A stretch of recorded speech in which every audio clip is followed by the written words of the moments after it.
Volume 1, Chapter 70, 4th of January, 1945.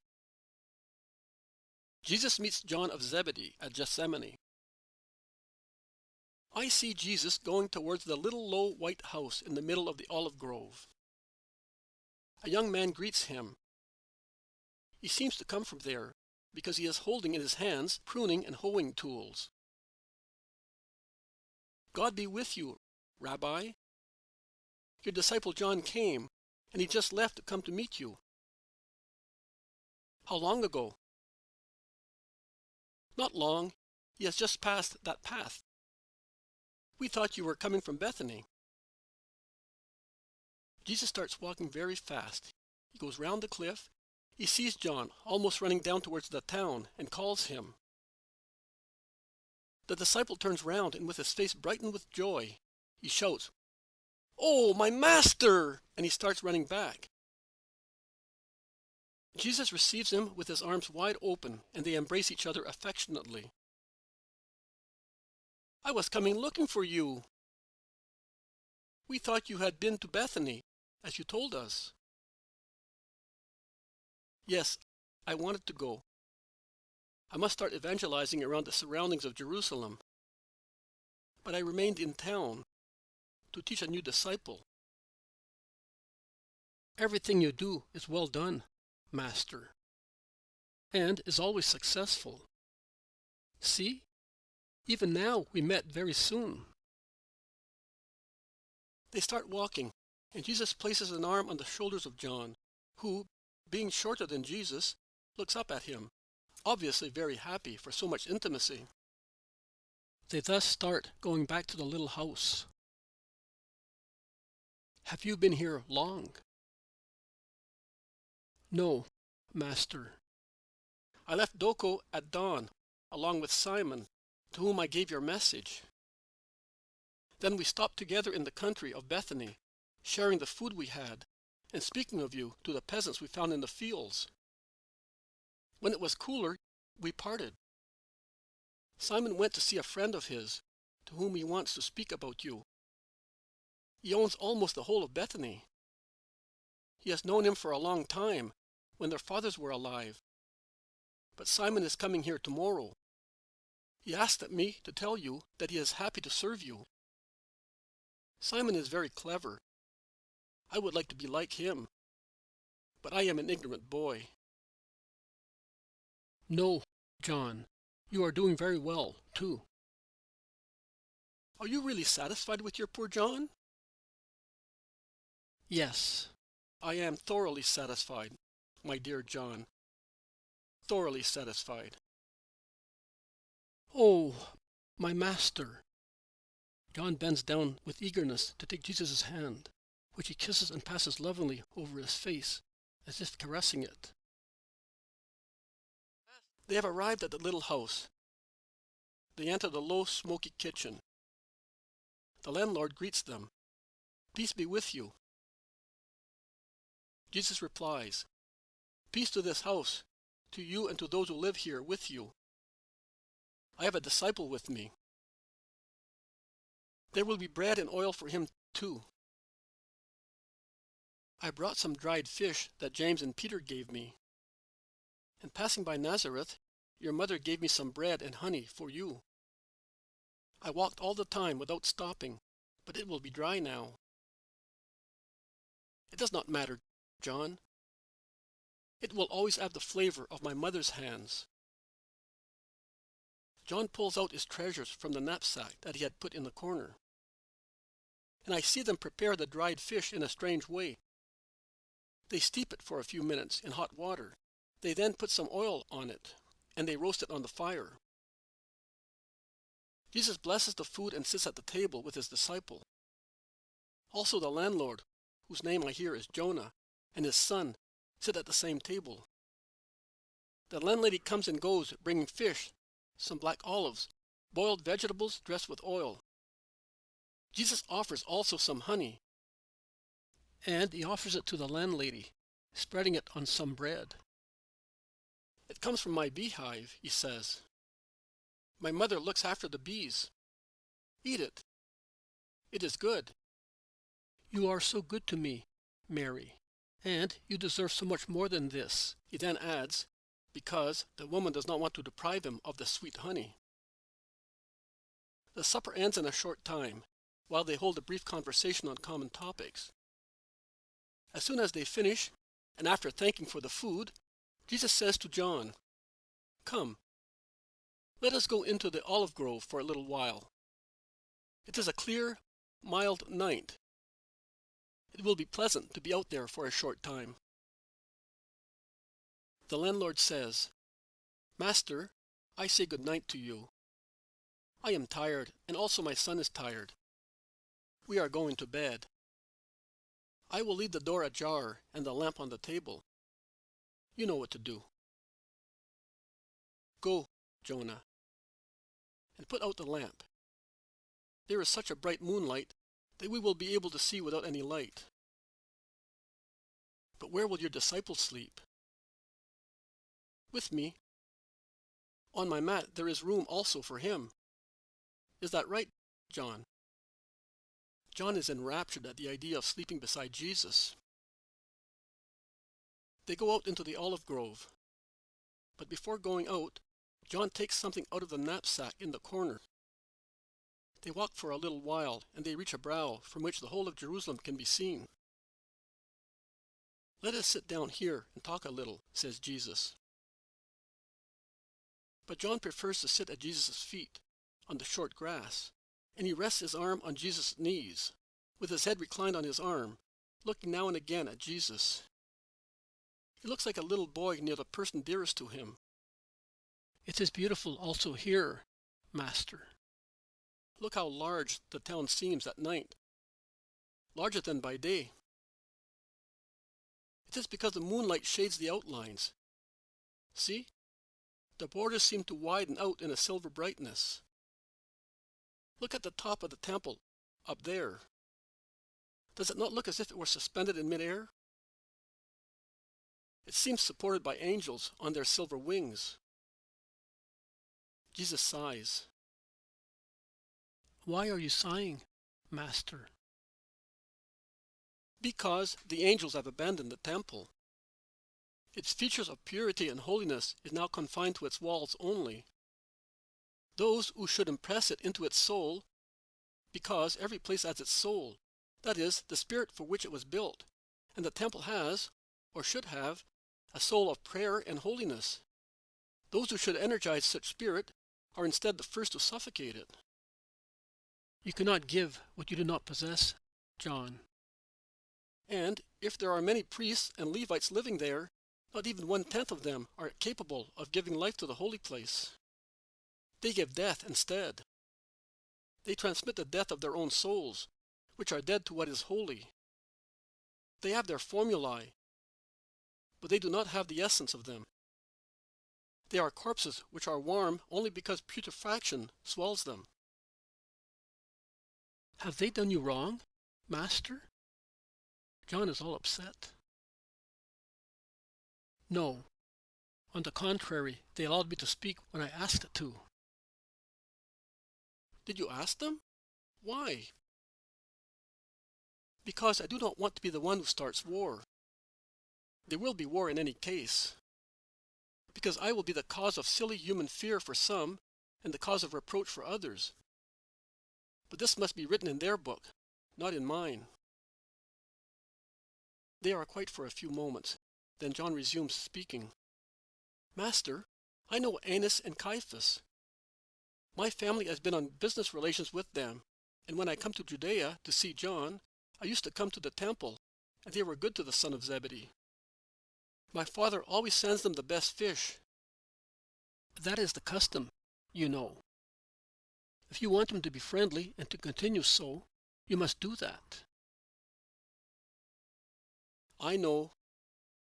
Jesus is serious. "Well, if you wish, I will speak to the high priest about you.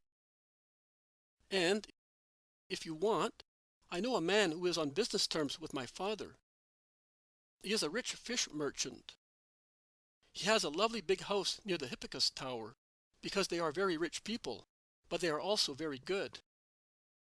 You would be more comfortable and you would not get so tired. To come here, you have to come through the suburb of Ophel, which is so wild and always full of donkeys and quarrelsome boys. No, John. Thank you.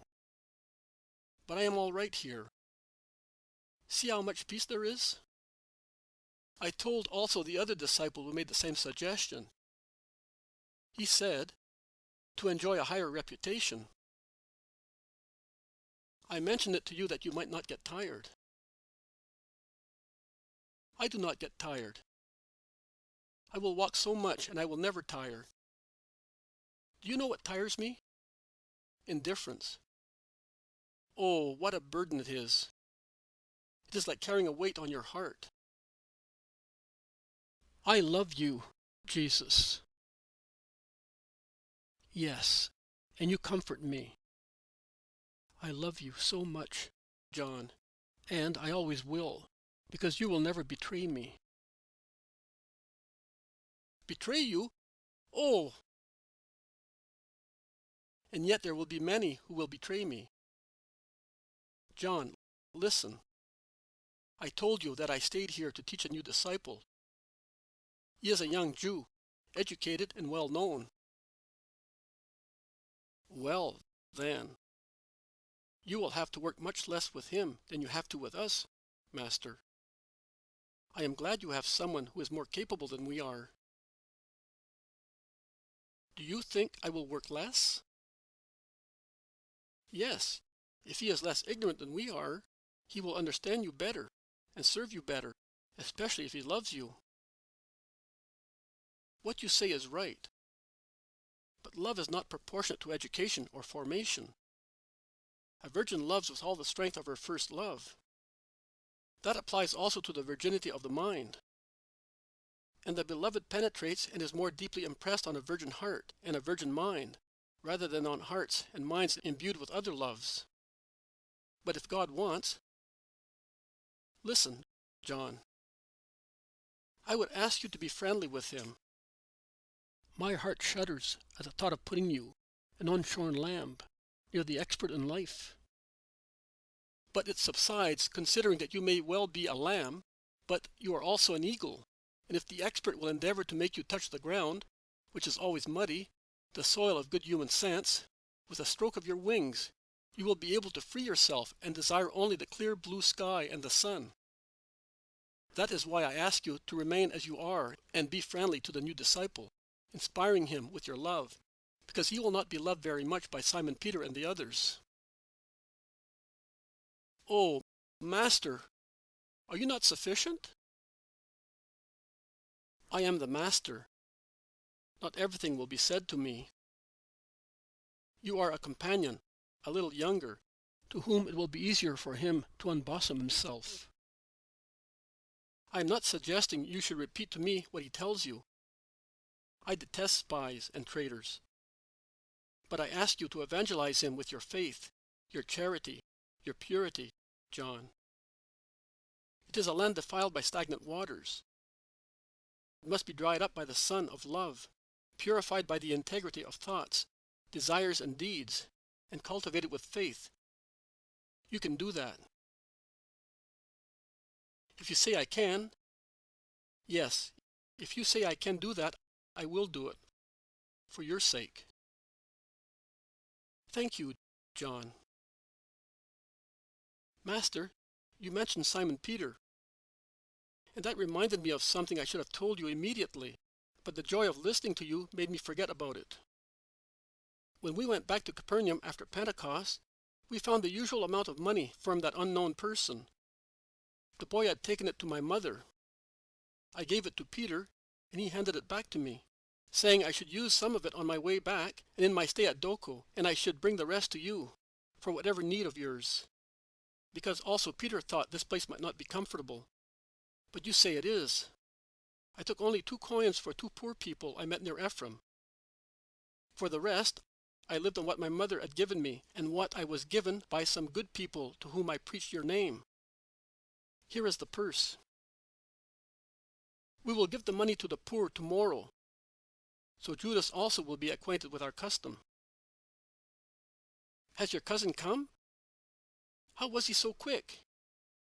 He was at Nazareth, and he did not tell me he was leaving. No, Judas is the new disciple. He comes from Kerioth. But you saw him at Passover, here, the evening I cured Simon.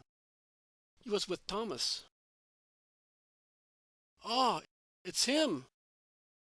John is a little perplexed. Yes, it is he.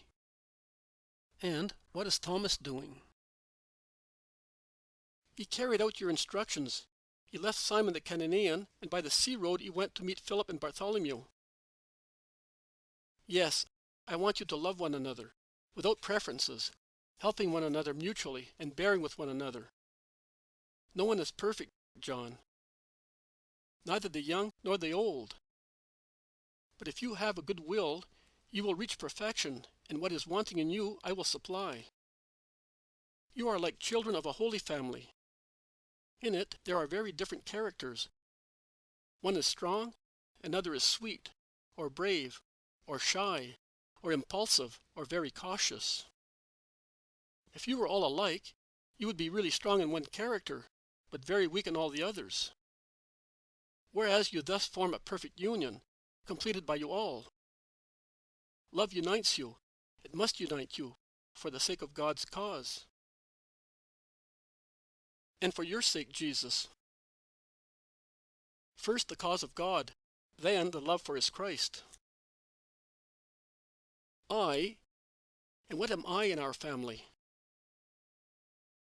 You are the loving peace of the Christ of God.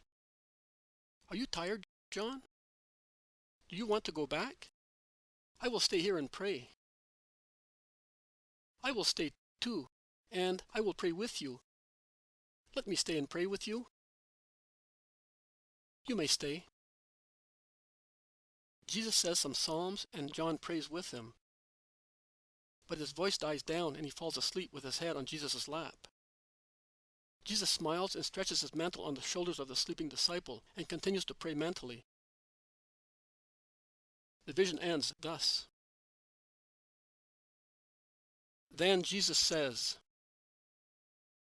another comparison between my John and another disciple.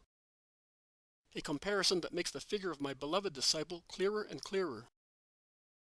He is the one who divests himself also of his own way of thinking and judging, in order to be the disciple. He is the one who gives himself without wishing to withhold even a particle of himself, as his self was before becoming a disciple. Judas is the one who does not want to divest himself of himself. His donation is therefore unreal. He carries with himself his ego diseased with pride, sensuality, and greed. He retains his way of thinking, and he thus counteracts the effect of the donation and of grace. Judas, the first of all the apostles who failed, and they are so many. John, the first of those who become victims out of love for me, and you are one of them. My mother and I are the sublime victims. It is difficult to reach us, nay, it is impossible, because our sacrifice was of total bitterness. But my John, he is the victim that all my lovers can imitate. Virgins, martyrs, confessors, evangelizers, servants of God and of the Mother of God, devoted to activity or contemplation. He is an example for everyone. He is the one who loves. Note their different ways of reasoning. Judas investigates, quibbles, is obstinate. Even when he pretends to give in, he still has mental reservations. John feels he is nothing. He accepts everything. He does not ask for reasons. He is satisfied with making me happy. That is the example. And did you not feel completely peaceful before his simple dear love? Oh, my John, and my little John, whom I want to be more and more like my beloved. Accept everything, always saying as the apostle, everything you do is well done, Master, in order to deserve to always hear me say to you, you are my loving peace. I need comfort as well, Mary. Give me it. my heart for your rest.